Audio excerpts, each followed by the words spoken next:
Hi, good evening. Ton കണക്കിന് ഫണ്ണും ton കണക്കിന് ലവുമായി club എഫിമിൽ ഇത് ലവ് ബൈറ്റ്സ്. ഞാൻ റീനു. ഇന്ന് ലാലേട്ടൻ്റെ ബർത്ത്ഡേയാ. അദ്ദേഹത്തെയും പ്രണയത്തെയും കുറിച്ച് ചിന്തിക്കുമ്പോൾ മനസ്സിലേക്ക് ആദ്യം വരുന്ന ഒരു ചിത്രമുണ്ട്. തൂവാനത്തുമ്പികൾ.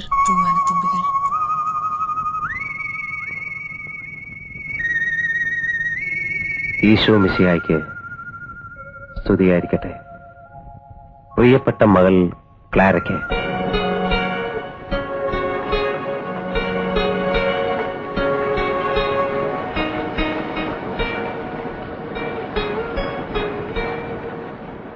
ഇത് കേട്ടാൽ ആരായാലും പ്രണയിച്ചു പോകും.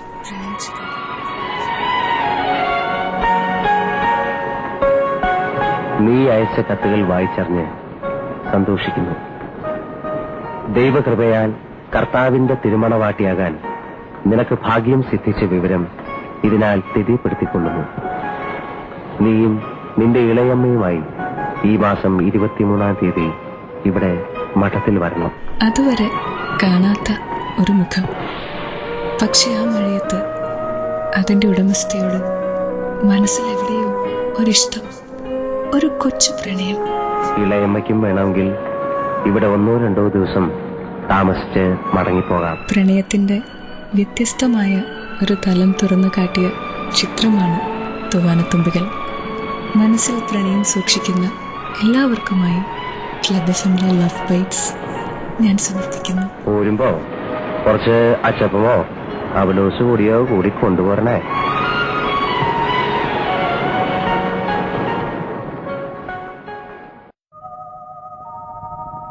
ക്ലബ് എഫിമിൽ ഇത് ലവ് ബൈറ്റ്സ്. ഞാൻ റീനു. ജയകൃഷ്ണൻ ക്ലാരയെ കണ്ടിട്ടില്ല. പക്ഷെ ഒരു സുഹൃത്തിനു വേണ്ടിയിട്ട് അവൻ അവൾക്ക് ഒരു കത്തെഴുതി. അതിൻ്റെ പരിണിത ഫലമായിട്ട് അവൻ അവളെ കണ്ടുമുട്ടി. ഒരിക്കലും അവൻ വിചാരിച്ചില്ല, പക്ഷെ അവൻ അവളോട് പ്രണയമായി. പ്രണയം എന്ന് പറഞ്ഞാൽ പോരാ, അതിനപ്പുറമുള്ള മറ്റെന്തൊക്കെയോ ആയി അവളെ സ്വന്തമാക്കണമെന്ന് അവൻ ആഗ്രഹിച്ചു. എന്നാൽ അവൾക്ക് നന്നായി അറിയാമായിരുന്നു അവരൊന്നിക്കേണ്ടവരല്ലെന്ന്. അവനോടൊരു വാക്കുപോലും മിണ്ടാതെ അവൾ അവനെ വിട്ടിട്ട് പോയി. പിന്നീട് അവൻ്റെ ജീവിതത്തിലേക്ക് രാധ കടന്നു വന്നു. എന്നിട്ടും അവൻ്റെ മനസ്സിൽ ക്ലാരയാണ്. രാധയുള്ളപ്പോൾ തന്നെ ക്ലാര ഒരിക്കൽ കൂടി അവൻ്റെ ജീവിതത്തിലേക്ക് വന്നു. ചില റിലേഷൻഷിപ്സ് ഇങ്ങനെയല്ലേ, അതിനൊരു പേര് കൊടുക്കാനോ ന്യായീകരിക്കാനോ നമുക്ക് കഴിയില്ല. ഈ ബന്ധത്തിന് ഒരുപാട് അർത്ഥങ്ങളുണ്ട്, എന്നാൽ അതിനൊരു അവസാനമില്ല. ഒരാളോട് ഇഷ്ടം തോന്നി, അയാളെ പ്രണയിച്ചു. അയാളെ സ്വന്തമാക്കാൻ പറ്റുമെന്ന് അതിന് യാതൊരു ഉറപ്പുമില്ല. ആ പേടി കൊണ്ട് പ്രണയിക്കാതിരിക്കാവോ? അത് പാടില്ല. എന്നാൽ ഒരാളെ പ്രണയിച്ചു, മറ്റൊരാളെ കൂടി പ്രണയിക്കാവോ? അത് പറ്റുമോ? തീർച്ചയായിട്ടും, ഉറപ്പായിട്ട് സാധിക്കും. ഇല്ല, ഒരിക്കലും വരില്ല. ഫേസ്ബുക്കിൽ ക്ലബ് എഫ് എം കോൺടെസ്റ്റ് പേജിൽ ഞാൻ റീനു ഈ ചോദ്യമാണ് ചോദിക്കുന്നത്. 2 പേരെ ഒരുമിച്ച് പ്രണയിക്കാൻ പറ്റുമോ? ഉത്തരം പോൾ ചെയ്യണം. ഞാൻ കേട്ടുകൊണ്ടിരിക്കുക ക്ലബ് എഫ് എമ്മിൽ ലവ് ബൈറ്റ്സ്. എൻ്റെ റീനുവിൻ്റെ കൂടെ 12 മണിവരെ ഉണ്ടായിരിക്കണേ. ക്ലബ് എഫ് എം കോൺടെസ്റ്റ് പേജിൽ ഞാനും ഉണ്ട്. പലപ്പോഴും പലരോടും ഇഷ്ടം തോന്നിയിട്ടുണ്ടായിരിക്കും, എന്നാൽ തുറന്നു പറയണമെന്ന് തോന്നുന്നത് ജീവിത പങ്കാളിയാക്കണമെന്ന് ആഗ്രഹിക്കുന്ന ആ ആളോടായിരിക്കും പലപ്പോഴും.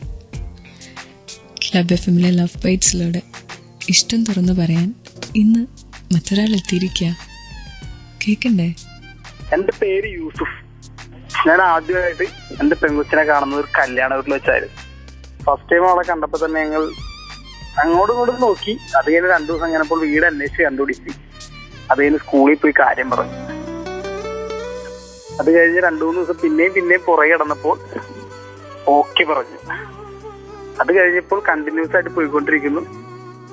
ഇപ്പൊ ഒരു മാസത്തോളമായിട്ട് ചെറിയ പിണക്കത്തില്ല. അതൊന്ന് ക്ലിയർ ചെയ്യാൻ വേണ്ടിയാണ്. കാരണം ഞാൻ എപ്പോൾ വിളിച്ചാലും ഞാൻ ബിസി ആയിരിക്കുള്ളൂ. അത് തന്നെ മെയിനായിട്ടുള്ള കാരണം. എന്നെ എപ്പോൾ അവൾ വിളിച്ചാലും അവൾ വിളിക്കുന്ന സമയത്തെല്ലാം ഞാൻ ബിസി ആയിരിക്കും. അതൊരു കാരണമായിട്ട് എടുത്തിട്ടാണ് തുടക്കിയത്. ഞാൻ പറഞ്ഞ എല്ലാ കാര്യത്തിനും സോറി. എന്റെ ജനിക്ക് വേണ്ടി I love you so much. I love you. ഇതുപോലൊരു ഇഷ്ടം പറയണോ എന്നാൽ 56070 മെസ്സേജ് അയക്കുക.